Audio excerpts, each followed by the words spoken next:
السلام عليكم، كي درتو بخير؟ نتمنى هذا الفيديو هذا يلقاكم على خير. اليوم ان شاء الله جبت لكم واحد الغديوه ولا عشيوه اللي بغيتو. سهله ماهله خفه نزربن كيف ديما، ومقادير بسيطه بمقادير بسيطه ان شاء الله وغادي تعجبكم. الروز بسمتي بالدجاج، وممكن ديروا الروز عادي يعني ماشي مشكل، كيجي حتى هو زوين. نتمنى ان شاء الله يعجبكم هذا الفيديو. ما تنساونيش من لايك. هنا غادي ندوزو المقادير وطريقه التحضير كيف العاده.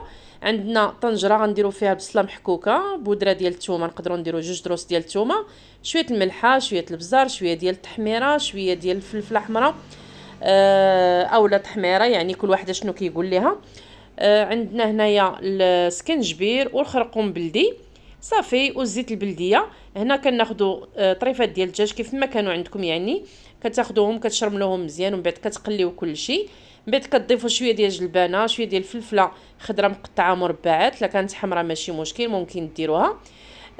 وعندنا خيزو مقطع صغير، يعني وحده خيزو وحده قطعتها صغيره صافي وضفتها. ومن بعد ضفت شويه ديال الربيع وشويه ديال الصوجه، شويه ديال الحرور، ورويت بالماء مغلي. وخليت كل شيء كيتغلى واحد 10 دقائق، ومن بعد زدت عليهم الروز بسمتي صافي على هذا الشكل هذا. من بعد غادي يطيب لينا الدجاج، غادي نحيدوه باش نوضعوه في الفران اولا في الاير فراير يتحمر، وغادي نخليو داك الروز كيتشرب لينا ديك المريقه. كيجي الصراحه زوين بزاف هذا الروز هذا. ممكن ديروا الروز عادي راه حتى هو كيجي زوين.